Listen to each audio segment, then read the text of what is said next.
बाल लीला। परमात्मा श्री राम अयोध्या जी में प्रकट हुए। परमात्मा का प्राकट्य मथुरा में अथवा अयोध्या में हो, उससे अपने को विशेष लाभ नहीं। परमात्मा अपने घर पधारे तो ही अपना कल्याण है।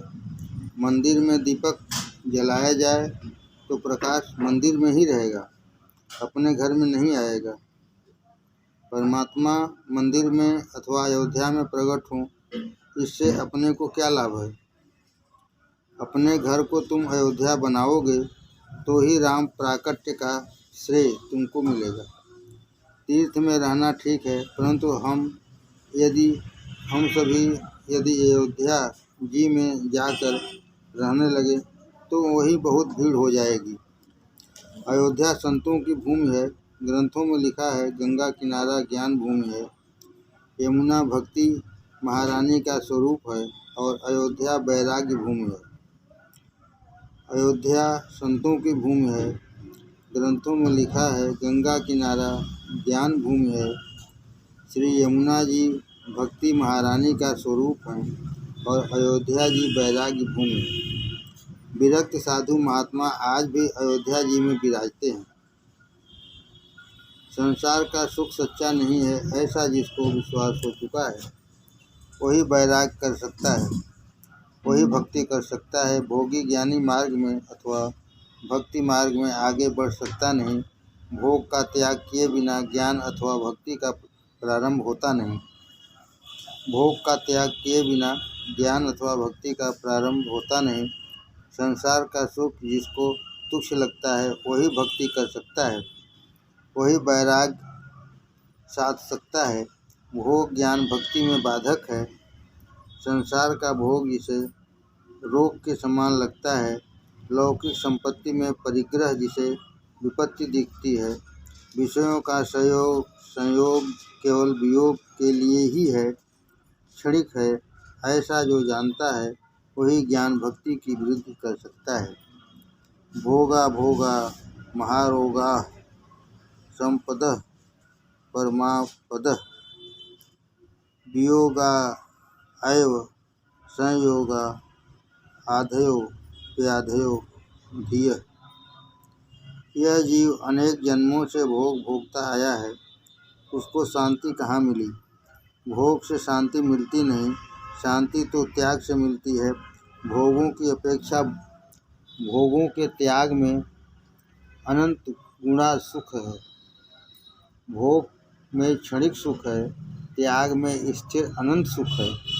संसार का विषय जिसको मीठा लगता है उसके जीवन में संतोष नहीं। संसार का विषय जिसको मीठा लगता है उसमें वैराग्य नहीं। विषय अपने को छोड़कर जाते हैं तो दुख होता है, परंतु यदि हम समझकर स्वयं विषय छोड़ दें, वैराग करें तो आनंद आता है।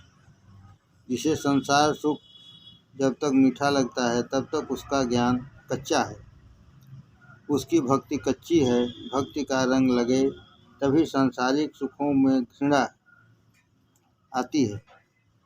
परमात्मा के बिना सब कुछ निरर्थक है, ऐसा ज्ञान हुए बिना वैराग्य आता नहीं।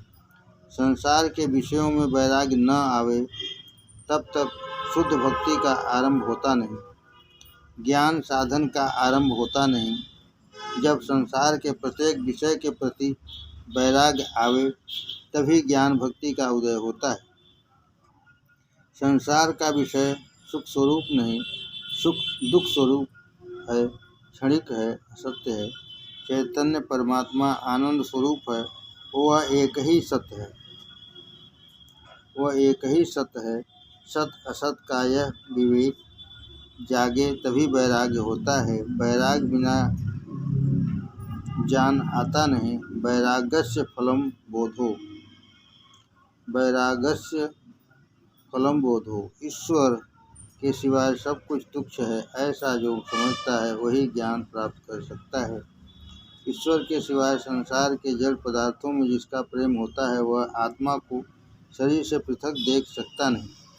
देहात्मा संस्थित एवं कामी। आत्मा को जो शरीर से पृथक नहीं देखता, वही संसार के भोग पदार्थों में फंसता है। भोग विलास में फंसा हुआ जीव ज्ञान मार्ग में चल नहीं सकता। वैराग्य बिना ज्ञान नहीं आता, वैराग्य बिना भक्ति नहीं होती। वैराग्य से ही ज्ञान और भक्ति दृढ़ होते हैं। मनुष्य भक्ति नहीं करता ऐसा नहीं है, वह भक्ति करता है परंतु सतत भक्ति नहीं करता। मनुष्य भक्ति नहीं करता ऐसा नहीं है, वह भक्ति करता है परंतु सतत भक्ति नहीं करता। उसको संसार के विषय दुख देने वाले होने पर भी मीठे ही लगते हैं। संसार के विषयों पर मन से घृणा नहीं उपजती। अयोध्या वैराग्य भूमि है। अयोध्या में रहकर भक्ति करे तो भक्ति दृढ़ होती है। अयोध्या अति दिव्य भूमि है। अयोध्या के साधु बहुत ही संतोषी होते हैं। अयोध्या के साधु कभी मांगते नहीं। उनकी ऐसी निष्ठा होती है कि श्री सीताराम जी हमको देते हैं। वे फटी कोपीन पहनते हैं। बहुत भूख लगती है तो सत्तू खाते हैं और संपूर्ण दिवस सीताराम सीताराम सीताराम का जप करते हैं। आँख ऊंची करके वे किसी के सामने देखते नहीं। पास में पैसा न हो, खाने को भी न हो, फिर भी नहीं मांगते। उनकी ऐसी भावना है कि श्री सीता जी हमको सब कुछ देंगी। अगर कुछ मांगेंगे तो माँ के पास ही मांगेंगे। हमको किसी मनुष्य के पास जाकर मांगना नहीं। दूसरे के पास जाकर मांगने से सीता माँ को बुरा लगेगा। श्री सीता माँ हमको जरूर देंगी। संतों का दर्शन अयोध्या जी में जैसा होता है वैसा अन्य किसी जगह नहीं होता है। संतों का दर्शन अयोध्या जी में जैसा होता है वैसा अन्य किसी जगह नहीं होता। भगवान अनुकूलता दें और अयोध्या जी में आकर रहना, परंतु अधिक उपयुक्त तो यह है कि तुम अपने घर को अयोध्या बनाओ। अयोध्या शब्द पर थोड़ा विचार करो। जहाँ युद्ध नहीं उसे अयोध्या कहते हैं। युद्ध न भवतीति अयोध्या। जहाँ युद्ध नहीं वहाँ वैर नहीं। जहाँ वैर नहीं, जहाँ विकार वासना नहीं, जहाँ मेरा तेरा नहीं, जहाँ कपट नहीं, जहाँ दंभ नहीं, जहाँ है केवल शुद्ध प्रेम। जहाँ शुद्ध प्रेम हो वही परमात्मा प्रकट होते हैं। बैर और वासना तन को बिगाड़ते हैं, मन को बिगाड़ते हैं। अपने तन मन को अयोध्या बनाना हो तो ऐसा दृढ़ निश्चय करो कि आज से मेरा कोई शत्रु नहीं। अपने तन मन को अयोध्या बनाना हो तो ऐसा दृढ़ निश्चय करो कि आज से मेरा कोई शत्रु नहीं। मेरा किसी ने कुछ बिगाड़ा नहीं। मुझे किसी से तनिक भी दुख दिया नहीं। मुझे किसी ने तनिक भी दुख दिया नहीं। मेरे दुख का कारण मेरे ही अंदर मेरा स्वयं का अज्ञान ही है। अधिकतर मनुष्य अज्ञान से ही दुखी होता है। समझदारी में सुख है और अज्ञान में दुख है। अज्ञान से ही बैर और वासना जागते हैं। मानव ऐसी कल्पना करता है कि अमुक व्यक्ति ने मुझे दुख दिया है। यह कल्पना खोटी है। मनुष्य के स्वयं के कर्म का फल दुख है। कोई किसी को सुख देता नहीं, कोई किसी को दुख दे सकता नहीं। संसार कर्म भूमि है। किए हुए कर्म का फल भोगने के लिए यह जन्म मिला है। करेले का बीज बोए और केले की आशा रखे, यह असंभव है। मनुष्य ने स्वयं जो बोया है वही उसे काटना है। इस जन्म में कोई किसी का कुछ बिगाड़ता नहीं। इस जगत में कोई किसी का कुछ बिगाड़ता नहीं। तुम जगत में किसी के लिए भी कुभाव न रखो। सब में प्रभु का दर्शन करो। तुलसी या संसार में भांति भांति के लोग, सबसे हिलमिल चलिए नदी नाव संयोग। ज्ञान मार्ग में ईश्वर के अलावा अन्य सब मिथ्या है। ज्ञानी पुरुष ऐसा समझकर सबका मन से त्याग कर देते हैं। ज्ञानी महापुरुषों की ऐसी निष्ठा है कि ईश्वर के अलावा जो कुछ भासता है वह क्षणिक है, दुख रूप है, मिथ्या है, सब खोटा है। ऐसा बोलना सरल है परंतु समझना बहुत कठिन है। साधारण मनुष्य की ऐसी समझ होती है कि जो कुछ दिखता है सच्चा है, जगत दिखाई देता है और जो कुछ दिखाई देता है उसे मिथ्या किस प्रकार समझा जाए। आँख को दिखने वाला जगत खोटा है यह किस प्रकार माना जाए। ज्ञानी महापुरुष कहते हैं कि जो दिखता है वह सच्चा नहीं, जो स्थिर है वह सच्चा है। जगत में ईश्वर के अलावा कोई वस्तु शाश्वत नहीं। जो कल था वह आज नहीं है, जो आज है वह आने वाले कल में नहीं रहेगा। जगत का अर्थ ही यह है जो क्षण क्षण बदले। महापुरुष ऐसा मानते हैं कि संसार मिथ्या है। स्वप्न में बहुत कुछ दिखता है परंतु इसमें से कुछ भी सत्य होता है क्या। स्वप्न में बहुत कुछ दिखता है परंतु इसमें से कुछ भी सत्य होता है क्या। कदाचित किसी को स्वप्न में लॉटरी मिले, इसमें उसको लाख रुपया मिले, तो इससे उसे कुछ लाभ है क्या। लाख रुपये का सुख वह नहीं जागे तब तक के लिए ही है। जागने के बाद उसको विश्वास हो जाता है कि यह तो स्वप्न है।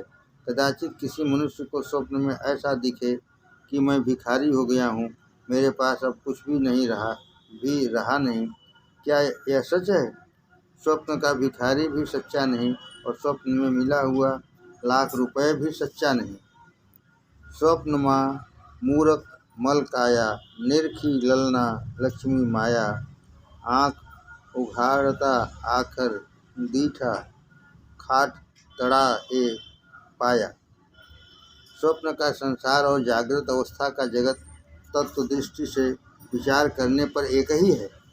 स्वप्न का संसार और जागृत अवस्था का जगत तत्व दृष्टि से विचार करने पर एक ही है। स्वप्न की सृष्टि बहुत थोड़े समय टिकती है और जागृत अवस्था का जगत कुछ अधिक समय दिखाई देता है, परंतु इसका विनाश अवश्यंभावी है। जो दृश्य है वह दुखमय है, दुख रूप है, क्षणिक है, असत है, मिथ्या है। ऐसा मानकर ज्ञानी पुरुष जगत का मोह छोड़ देते हैं। वैष्णव ऐसा मानते हैं कि जगत में जो कुछ दिखाई देता है वह परमात्मा का ही अंश स्वरूप है। वैष्णव ऐसा मानते हैं कि जगत में जो कुछ दिखाई देता है वह परमात्मा का ही अंश स्वरूप है। जगत के सब प्राणियों में, जगत के सब पदार्थों में वैष्णव भगवत भाव रखते हैं। जगत को ब्रह्म रूप मानकर जगत के प्रत्येक पदार्थ को ब्रह्म रूप में देखते हैं। जगत में जो कुछ दिखता है वह खोटा है, एक परमात्मा ही सत्य है। ऐसा अनुसंधान रखकर व्यवहार करो, अथवा जगत खोटा है यह सिद्धांत में आता न हो तो जगत परमात्मा का स्वरूप है, ऐसी भावना रखकर व्यवहार करो। तीसरा कोई मार्ग नहीं। इन दो में से कोई भी एक सिद्धांत बुद्धि में स्थिर करके संसार का मोह तो छोड़ना ही पड़ेगा।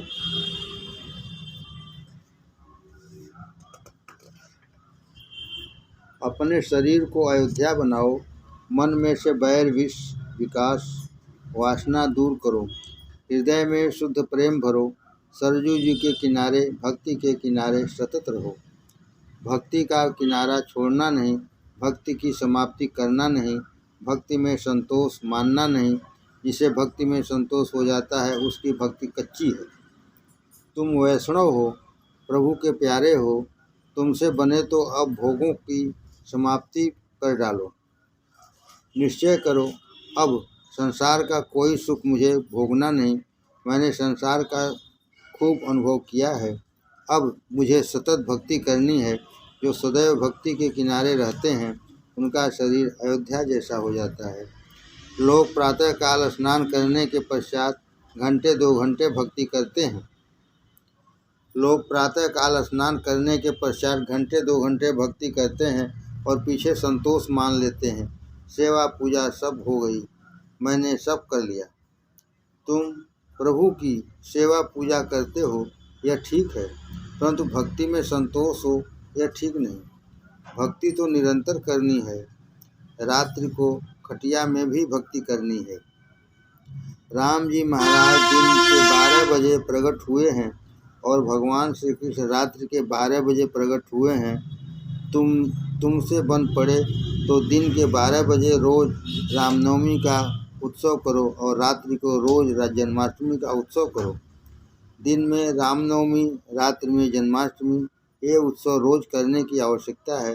वैष्णव वह है जो रोज उत्सव करता है। कदाचित तुमको ऐसा लगे, महाराज आप तो बहुत जोर देकर कहते हैं, परंतु परेशानी कितनी है क्या यह आप जानते हो? रोज रामनवमी करनी, रोज जन्माष्टमी करनी। अरे उत्सव में पैसा मुख्य नहीं, प्रेम मुख्य है। भक्ति में धन मुख्य नहीं, प्रेम मुख्य है। अतिशय गरीब वैष्णव भी भक्ति कर सकता है, प्रेम से उत्सव मना सकता है। रोज 2 समय उत्सव करो, दोपहर खाने के पहले और रात्रि सोने के पहले। दिन के 11 बजे के बाद भूख लगती है और जब भूख लगती है तब लोग भगवान को भूल जाते हैं। आज यहाँ से 12:30 बजे पीछे घर जाकर फलाहार किया। उस समय ठाकुर जी का स्मरण किया था क्या? कितने ही तो जमी कंध पर टूट पड़े होंगे। पत्नी ने कहा होगा, जल्दी लाओ बड़ी भूख लगी है। पत्नी से कहा होगा, जल्दी लाओ बड़ी भूख लगी है। ऐसे में परमात्मा कहाँ से याद आवे? शास्त्रों में लिखा है, खाने से पहले ज़्यादा नहीं तो 10 मिनट के लिए ही भगवान का स्मरण करो। तुरंत खाना प्रारंभ करना नहीं। खाने से पहले ऐसा अनुसंधान रखो कि ठाकुर जी ने यह मुझको दिया है। मेरे अन्नदाता भगवान श्री राम हैं, श्री कृष्ण हैं। परमात्मा के नाम का थोड़ा जप करो। शास्त्र में ऐसा लिखा है कि तुमको कोई भगवान का प्रसाद दे तो प्रसाद भी मन से अपने ठाकुर जी को अर्पण करके पीछे लो। शास्त्र में ऐसा लिखा है कि तुमको कोई भगवान का प्रसाद दे तो प्रसाद भी मन से अपने ठाकुर जी को अर्पण करके पीछे लो। प्रभु ने मुझे दिया है, ऐसी भावना रखो। भोजन के पहले भगवान से कहो, आपकी कृपा से मुझे यह प्राप्त हुआ है, आपने ही मुझे यह दिया है। यह अन्न पेट में गए पीछे मेरा मन बिगड़े नहीं। मैं सतत आपकी भक्ति करूं, मुझे आपके चरणों में आना है। पेट में अन्न जाने के बाद कुछ रजोगुण आता है, मन चंचल होता है, शरीर में जड़ता आती है। अन्न में रजोगुण उत्पन्न करने का दोष होता है। परमात्मा की प्रार्थना करते हुए जो भोजन करता है, प्रभु का स्मरण करते करते जो जीमता है, उसे यज्ञ का पुण्य मिलता है। भोजन यज्ञ है, पेट में अग्नि है, अग्निदेव को आहुति देनी है। ब्रह्मार्पणम ब्रह्म हविर्ब्रह्मणो ब्रह्मणा हुतम ब्रह्मैव तेन गंतव्यम ब्रह्म कर्म समाधिना। प्रभु का स्मरण करते करते भोजन करो तो भोजन भी भक्ति है। भोजन करते समय दृष्टि परमात्मा में रखोगे तो भोजन भी भजन है। जीमते समय नज़र अंदर रखो, परमात्मा में रखो। सब कार्यों में परमात्मा का अनुसंधान रखो। मध्याह्न काल में भूख प्यास से जीव ईश्वर को न भूले, ईश्वर का स्मरण रखे। इसलिए राम जी मध्याह्न काल में प्रकट हुए हैं। दिन के समय राम जी की सेवा करो, रात्रि के समय श्री कृष्ण की सेवा करो। परमात्मा को हृदय में प्रकट करो।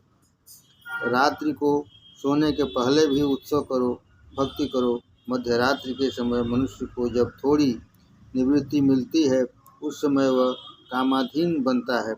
संपूर्ण दिवस तो मनुष्य किसी न किसी प्रवृत्ति में रहता ही है। प्रवृत्ति के समय काम मारने आता नहीं। जहाँ इसे निवृत्ति मिली कि काम इसकी छाती पर चढ़ बैठता है। रात्रि के समय मनुष्य कामाधीन होकर ईश्वर को न भूले, इसलिए श्री कृष्ण मध्य रात्रि में प्रकट हुए हैं।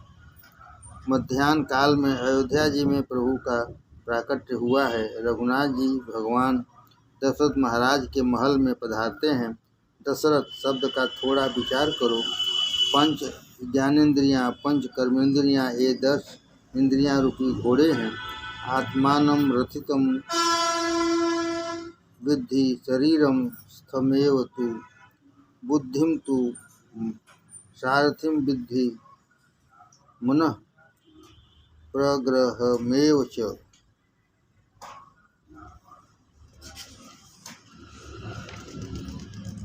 इंद्रियाणि हयानहुर्विषयास्तेषु गोचरान् आत्मेन्द्रियमनोयुक्तं भोगत्याहुर्मनीषिणः। शरीर रथ है, आत्मा रथी है, रथ का मालिक है, बुद्धि रथ को हाँकने वाला सारथी है, इंद्रियां घोड़े हैं, इंद्रियों का नियंता मन लगाम है, शब्दादि विषय ये अलग अलग मार्ग हैं। संसार के सुंदर विषय दिखते ही इंद्रिय रूपी घोड़े उनके पीछे दौड़ते हैं। इन 10 इंद्रिय रूपी घोड़ों को जो काबू में रखे उसका शरीर रूपी रथ सीधा चलता है। तुमको जाना है प्रभु के चरणों में, प्रभु के धाम में, परंतु तुम्हारा रथ कहीं जाता है। तुम्हारा इंद्रिय रूपी घोड़ा तुमको कहाँ खींच कर ले जाता है। परमात्मा के चरणों में जाना हो तो प्रभु की भक्ति करनी पड़ेगी। जो इंद्रियों के अधीन है, जो इंद्रियों को काबू में रख सकते नहीं, वे परमात्मा की भक्ति क्या कर सकते हैं। वे परमात्मा के चरणों में कहाँ से जा सकते हैं। ये इंद्रियां ही मनुष्य की शत्रु हैं और ये इंद्रियां ही मनुष्य की मित्र हो सकती हैं। जीव जब इंद्रियों के अधीन बनता है तो इंद्रियां शत्रु पक्ष की हो जाती हैं, परंतु इंद्रियां जब जीव के अधीन रहती हैं तब वे मित्र होती हैं। आत्मा इंद्रियों का मालिक है, स्वामी है। तुम बोलते हो कि मेरी आँख, मेरे कान, तुमको जहाँ जाना हो वहाँ तुम्हारी आँख जाती है, तुमको जहाँ जाना नहीं वहाँ तुम्हारी आँख नहीं जाती। इंद्रियां नौकर हैं, तुम मालिक हो। जो नौकर के अधीन रहता है उसे नौकर बहुत रुलाते हैं। जो परमात्मा को शरीर रथ का मालिक बनाता नहीं, उसके शरीर रथ की मालिक मन बुद्धियां बन बैठती हैं। मन इंद्रियां मालिक बनकर बैठ जाएं तो वे जीवन रथ को गड्ढे में डाल देती हैं। इंद्रियों के दास बनने पर भक्ति नहीं कर सकोगे। इंद्रियों का दास भगवान की भक्ति नहीं कर सकता। इंद्रियों के गुलाम को ईश्वर के स्वरूप का ज्ञान नहीं होता, ईश्वर का दर्शन नहीं होता। इंद्रियां भोग साधन नहीं, भक्ति का साधन है। अपनी इंद्रियों को संसारी विषयों के मार्ग पर जाने से निवारण करके प्रभु के मार्ग की ओर उन्मुख कर दो। इंद्रियों को भगवत रस का स्वाद चटाओगे तो फिर संसार के तमाम विषय रस तुम इनको फीके लगेंगे। प्रभु की रोज प्रार्थना करो कि भगवान मेरे शरीर रथ के ऊपर आप विराजो, मेरे हृदय में आप विराजो और इस शरीर रथ को चलाओ। मेरे इंद्रिय रूपी घोड़ों को काबू से बाहर जाने की अपेक्षा अपने मार्ग की ओर अटकाओ। मैंने अपने शरीर रथ की लगाम आपके हाथों सौंपी है। इंद्रियों पर अधिकार रखो। मेरा रथ लक्ष्य बिंदु तक पहुँचाओ। मुझे अपने चरणों में ले जाओ। प्रभु की शरण ग्रहण करने वालों का ही जीवन मरण सुधरता है। दशरथ महाराज जितेंद्रिय हैं, तपस्वी हैं। दशरथ महाराज के घर परमात्मा प्रकट होते हैं। शरीर को अयोध्या बनाकर भक्ति के किनारे रहकर मनुष्य एक एक इंद्रिय का संयम बढ़ावे तो उसके घर आज भी श्री राम प्रकट होते हैं। श्री राम परमात्मा का स्वरूप है। इंद्रियों का संयम रखकर सतत भक्ति करने वाले को आनंद मिलता है। कदाचित प्रत्यक्ष शंख चक्र गदा पद्मधारी भगवान उसको न दिखें, परंतु चिदानंद उसको अवश्य प्राप्त होते हैं। मनुष्य परमात्मा का तेज सहन कर सकता नहीं, इसलिए परमात्मा इसे अपना स्वरूप नहीं बताते, परंतु अधिकारी जीव को वे अपना स्वरूप दिखाते हैं, उसको सच्चिदानंद स्वरूप बनाते हैं। दशरथ महाराज की भक्ति इतनी अधिक बढ़ी हुई है कि उन्हें परमात्मा का आकर्षण हो जाता है। कितने ही लोग ऐसा समझते हैं कि इस गृहस्थी के जंगल में भक्ति हो सकती नहीं। यह समझ बुरी है। भगवान की माया ऐसी विलक्षण है कि विवाहित भी पछताता है और जो विवाहित नहीं है वो भी पछताता है। जो अविवाहित है उसे तुम कहो तुम तो अकेले हो इसलिए तुम बहुत सुखी हो, तुमको कोई उपाधि नहीं, कोई चिंता नहीं, तब वह कहेगा मुझको क्या सुख है, मेरा तो लग्न भी नहीं हुआ, मुझको कुछ सुख नहीं। जो विवाहित नहीं उसके मन में कसक है, वह ऐसा समझता है कि लग्न किए पीछे ही सच्चा सुख मिलता है। विवाहित से कहो तुम सुखी हो, तुम्हें बहुत शांति है, तो वह कहेगा यह तो ठीक ही है, संसार जिस किसी प्रकार पूरा करना है। मेरे भाई ये छोकरे कैसे हैं यह सब मैं जानता हूँ। संसार में दुख है और दुख ही है। भगवान की माया उभय प्रकार से जीव को मारती है। गृहस्थ आश्रम भक्ति में बाधक नहीं साधक है। भक्ति में बाधक है गृहाशक्ति। गृहस्थ आश्रम में कामाशक्ति विषयाशक्ति बाधक है। गृहस्थ आश्रम काम भोग के लिए नहीं, पति और पत्नी का संबंध पवित्र है। पत्नी भोग के लिए नहीं, धर्म के आचरण के लिए है। सहधर्माचरणाय, इसी से तो उसको धर्म पत्नी कहते हैं। अकेला पुरुष अथवा अकेली स्त्री धर्म मार्ग में आगे बढ़ सकते नहीं। अकेला नाविक या अकेली नाव सागर पार कर सकती नहीं। दोनों साथ हों तो सागर पार हो सके। स्त्री भाव है, स्त्री नाव है, पुरुष नाविक है। संसार सागर के तरने के लिए दोनों को एक दूसरे के साथ की आवश्यकता है। पुरुष में विवेक होता है और स्त्री में स्नेह विशेष होता है। विवेक और स्नेह एक संग मिले तो भक्ति प्रकट होती है। पत्नी का संग काम संग नहीं परंतु सत्संग है। सत्संग से गृहस्थाश्रम सफल होता है। सत्संग से मन शुद्ध होता है। गृहस्थ आश्रम में पति पत्नी रोज सत्संग करे। गृहस्थ आश्रम में पति पत्नी रोज सत्संग करे। एकांत में बैठकर पवित्र ग्रंथ का वाचन करे, थोड़ा श्री राम स्मरण करे, श्री कृष्ण कीर्तन करे, तो योगियों को समाधि में जो आनंद मिलता है वह आनंद गृहस्थ को घर में मिल सकता है। शास्त्र में गृहस्थाश्रम का बहुत बखान किया है। महात्मा तो यहाँ तक कहते हैं कि गृहस्थाश्रम का आनंद अनेक बार योगियों के आनंद से भी श्रेष्ठ है। घर छोड़ने वाले को ही भगवान मिलते हैं ऐसा नहीं। घर में रहकर जो पवित्र और सदाचारी जीवन व्यतीत करे तो घर में रहकर भी भगवान मिलते हैं। विकारों के वश में न रहते हुए घर में रहे तो भक्ति में घर बाधक होता नहीं। 6 शत्रु रूपी 6 विकार काम क्रोध लोभ मोह मद और मत्सर को जिसने जीत लिया है वह यदि गृहस्थ आश्रम में रहे अथवा वन में रहे एक समान ही है। वनेपि दोषा प्रभवन्ति रागिणां गृहेषु पंचेन्द्रिय निग्रह स्तपः अकुत्सिते कर्मणि यः प्रवर्तते निवृत्तरागस्य गृहं तपोवनम। जिसके मन में विकार है, राग द्वेष है, काम क्रोध है, वह वन में जावेगा तो ये विकार उसे वहाँ भी त्रास देंगे। वन में भी वह मनुष्य पाप करेगा, परंतु जिसने विकार जीते हैं, अपने इंद्रियों का जिसका पूर्ण अधिकार है, भोग में जिसकी आसक्ति नहीं, जो स्वयं से रहता है, स्वधर्म पालन करते हुए जो समस्त व्यवहार दोष रहित करता है, उसका घर ही तपोवन बनता है, अयोध्या बनता है और वहीं राम जी प्रकट होते हैं।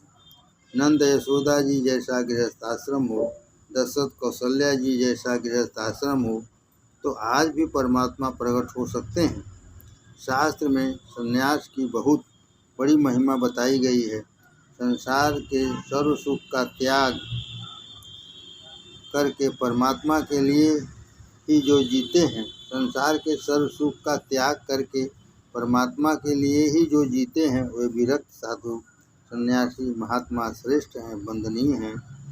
यह ठीक है, परंतु किसी सन्यासी के आश्रम में कि मठ में भगवान का अवतार हुआ है, ऐसा नहीं लिखा है। भगवान के जितने अवतार हुए हैं वे समस्त गृहस्थ के घर ही हुए हैं। भगवान को गृहस्थ बहुत रुचता है। गृहस्थ आश्रम अति सुंदर है। गृहस्थ आश्रम में मानव सावधान होकर भक्ति करे तो उसे भगवान मिल सकते हैं। साधु सन्यासी ब्रह्म का चिंतन करते करते ब्रह्म रूप होंगे, परंतु गृहस्थ आश्रम में धीरे धीरे संयम बढ़ाए, सत्संग करके भक्तिमय जीवन बिताए तो वह गृहस्थ भगवान को बालक बनाकर गोद में खिलाता है। जगत पिता आज दशरथ महाराज के घर पुत्र रूप में पधारे हैं। परमात्मा को कौशल्या जी गोद में खिलाती हैं। कैकेयी के यहाँ 2 बालकों का जन्म हुआ। सुमित्रा जी के यहाँ 1 बालक का जन्म हुआ। इस प्रकार दशरथ महाराज के यहाँ 4 पुत्र जन्मे। वशिष्ठादिक ऋषि वहाँ आए और बालकों का नामकरण किया। वशिष्ठ जी ने कहा, कौशल्या जी का पुत्र सबको आनंद देने वाला है। सबको जो आनंद देता है, सबको जो रमण कराता है, उसको राम कहते हैं। रमन्ते योगिनो यस्मिन् इति रामः रमणाद्राम इत्यपि। लक्ष्मण जी में बहुत ही दिव्य लक्षण भरे हुए हैं। लक्ष्मण जी सर्व लक्षण संपन्न हैं, इससे उनका नाम लक्ष्मण। भरणादभर्तो नाम लक्ष्मणं लक्ष्मणान्वितं शत्रुघ्नं शत्रुअन्तारमेवं गुरुरभाषत। गुरु जी ने कहा, श्री राम प्रेम से जो जगत को भर देता है उसका नाम भरत है। श्री राम प्रेम से जो जगत को भर देता है उसका नाम भरत है। भरत श्री राम प्रेम की मूर्ति हैं और जो शत्रुओं का विनाश करे वह है शत्रुघ्न। 4 बालकों का नामकरण हुआ, परम आनंद हुआ। श्री राम जी का नाम सुंदर है। श्री कृष्ण की लीला अति सुंदर है और श्री राम जी का नाम अति सुंदर है। श्री कृष्ण का लीला अति मधुर है। श्री कृष्ण की लीला में सर्व को आनंद मिलता है। श्री राम जी की लीला मधुर तो है, परंतु राम जी का नाम अति मधुर है। श्री राम नाम की महिमा बहुत वर्णन की गई है। पर ब्रह्म ज्योतिर्मयम नाम उपास्यम मोक्षभिः। राम नाम जपे नैव देवता दर्शनम करोति। राम नाम जपादेव मुक्तिर्भवति। राम रामेति रामेति रमे रामे मनोरमे सहस्रनाम तत्तुल्यं श्री राम नाम वरानने। आगे तो